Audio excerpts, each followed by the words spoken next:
আসসালামু আলাইকুম। আশা করি সবাই ভালো আছেন। ইতিমধ্যে আমরা জানি ভারত সরকার বাংলাদেশের শিল্প মালিক সহ ভারতীয় শিল্প উদ্যোক্তাদেরকে আহ্বান জানিয়েছে। বিশেষ করে তারা বাংলাদেশের গার্মেন্টসের অর্ডারগুলো তাদের দেশে নিয়ে যাওয়ার জন্য বিপুল এবং ব্যাপক পরিসরে পদক্ষেপ গ্রহণ করেছে।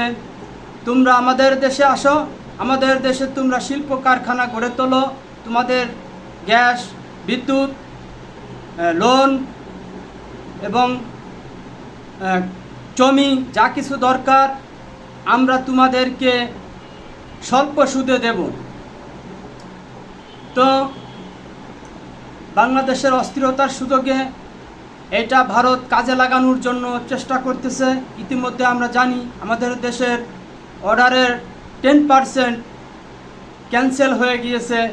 তাই এই মুহূর্তে আমাদের দেশের সরকারকে ভাবতে হবে এবং গুরুত্ব দিতে হবে, বাঁচিয়ে রাখতে হবে আমাদের এই বিলিয়ন ডলারের শিল্পকে। তো এই বিষয় আমার ব্যক্তিগতভাবে যে জিনিসগুলো চিন্তা আসে আমি সেইগুলোই তুলে ধরলাম। আশা করি যদি দেশের প্রয়োজনে কিছুটা হলেও কাজে লাগে। হয়তোবা অনেকেই আমার সাথে একমত হবেন কি না জানি না, তবে কেউ একমত হলেও হতে পারেন। সেই পদক্ষেপগুলো কি? 1 নম্বর, শ্রমিকদের দাবি আস্তে আস্তে ধাপে ধাপে সর্বোচ্চ গুরুত্ব দিয়ে মেনে নিতে হবে এবং বাস্তবায়ন করতে হবে। 2 নম্বর, ফসল যেমন কীট পতঙ্গে খেয়ে ফেলে তেমনি আমাদের পোশাক শিল্পের শ্রম, সময় এবং নিষ্ঠা পোশাক শিল্পের কর্মকর্তা নামধারী ব্যক্তিরা খেয়ে ফেলে, ধ্বংস করে দেয় ওই ফসলের কীট পতঙ্গের ন্যায়। আমাদের পোশাক মালিকেরা এবং সরকার কর্তৃক যে সকল সুযোগ সুবিধা রয়েছে অনেক সময় শ্রমিক কর্মচারীরা সেই সকল সুযোগ সুবিধা থেকে বঞ্চিত হয়। উদাহরণস্বরূপ একজন শ্রমিক বছরে 10 দিন ছুটি পায়, কিন্তু অনেক ফ্যাক্টরি আছে যারা 2 দিনও 3 দিনও এই ছুটি কাটাতে পারে না। কারণ তাদের যে কর্মকর্তারা রয়েছে বিভিন্নভাবে তাদেরকে ব্ল্যাকমেইল করে রাখে, তাদেরকে দিয়ে শুধু কাজ করানোর ধান্দায় থাকে।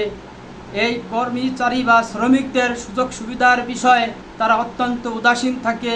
এই শ্রমিকরা অনেক সময় ছুটি নিতে পারে না এবং ছুটি দেয় না, এবং তাদের ভিতরে একটা ক্ষোভ সৃষ্টি হয়ে থাকে এবং টিফিনের জন্য হয়ে থাকে। একজন শ্রমিক সকাল 8টার সময় অফিসে যায়, রাত 8টার সময় তাকে টিফিন দেওয়া হয় বা 7টার সময় টিফিন দেওয়া হয় অনেক ফ্যাক্টরিতে। তখন দেখা যাচ্ছে খুবই নিম্নমানের একটা কলা দিয়ে থাকে বা একটা রুটি দিয়ে থাকে, যা একজন শ্রমিকের জন্য কষ্টদায়ক হয়। তার বেতনের থেকেও যদি বেতন কমও দেয় তারপরেও এত পরিশ্রমের পরে যখন তারা এটা খেতে যায় তাদের কাছে খুবই কষ্ট লাগে। অনেক শত জায়গায় দেখেছি যে যখন ছুটি নিতে যায় ছুটি দিতে চায় না, তাদেরকে মিথ্যে কথা বলতে হয় যে তার আত্মীয় মারা গেছে, অমুক মারা গেছে, তমুক মারা গেছে, এ সকল কথা বলে তাদেরকে ছুটি নিতে হয়।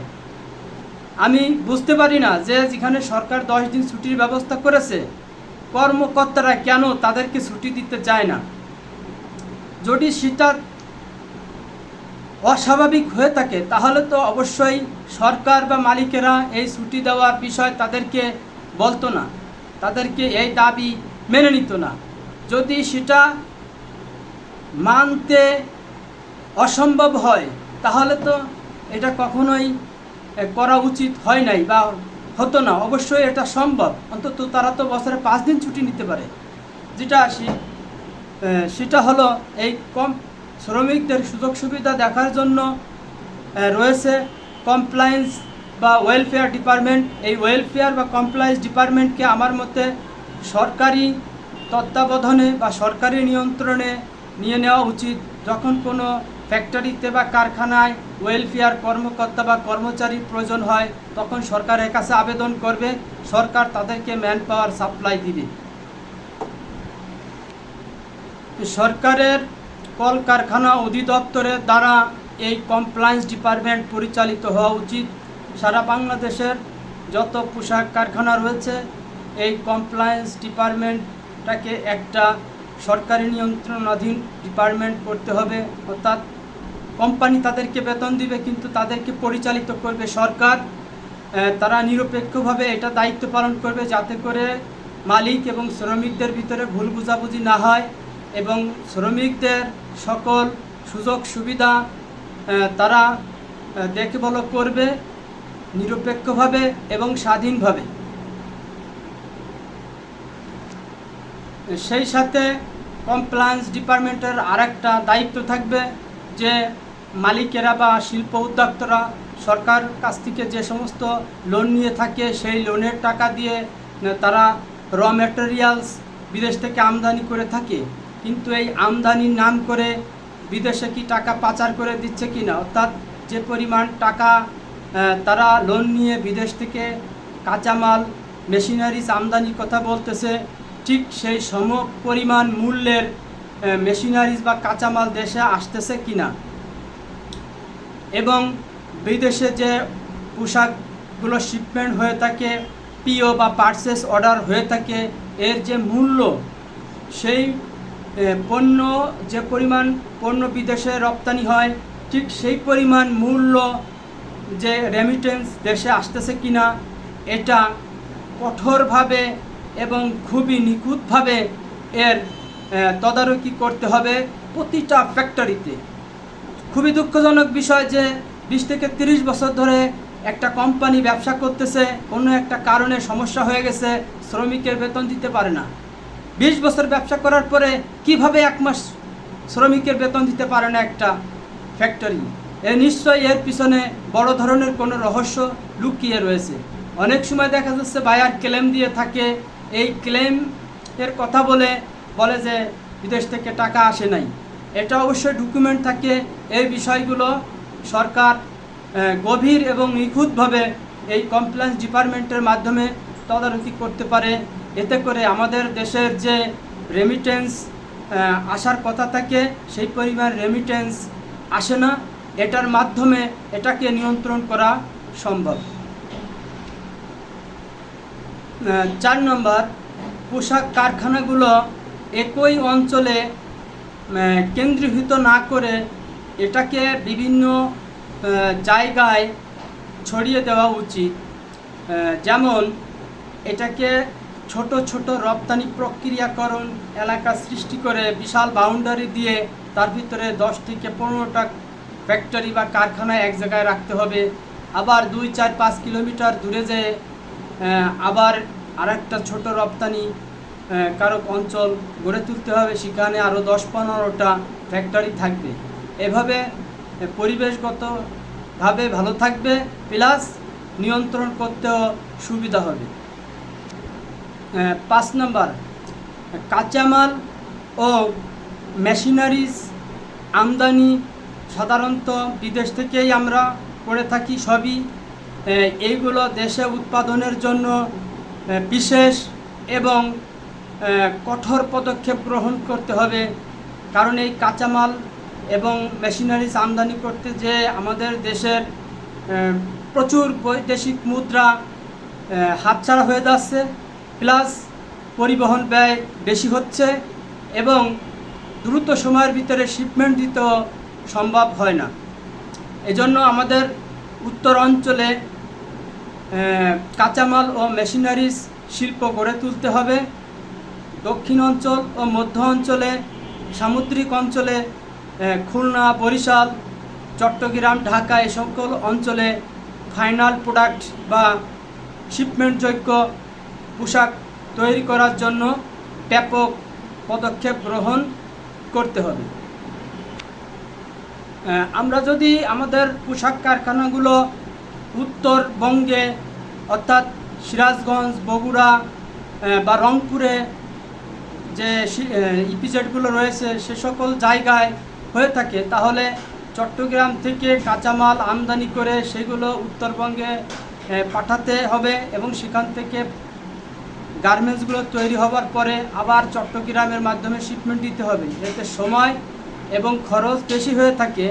এই ক্ষেত্রে যদি খুলনা, বরিশাল এবং চট্টগ্রামে করা হয়ে থাকে তাহলে দ্রুত সময়ের ভিতরে এটাকে শিপমেন্ট করা সম্ভব হবে এবং সময় এবং খরচ কম হবে।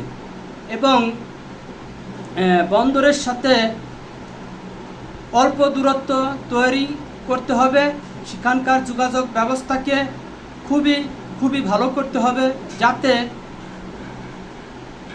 খুবই অল্প সময়ের ভিতরে সেটা শিপে তোলা সম্ভব হয়। এ সকল পদক্ষেপগুলো গ্রহণ করলে আশা করি আমাদের দেশের পোশাক শিল্প অবশ্যই ঘুরে দাঁড়াবে এবং আরও বেশি বৈদেশিক মুদ্রা আমরা অর্জন করতে পারব এবং আমাদের দেশ থেকে অর্ডার বিদেশে বা ভারতে বা পাকিস্তানে চলে যাওয়ার সুযোগ কমে আসবে।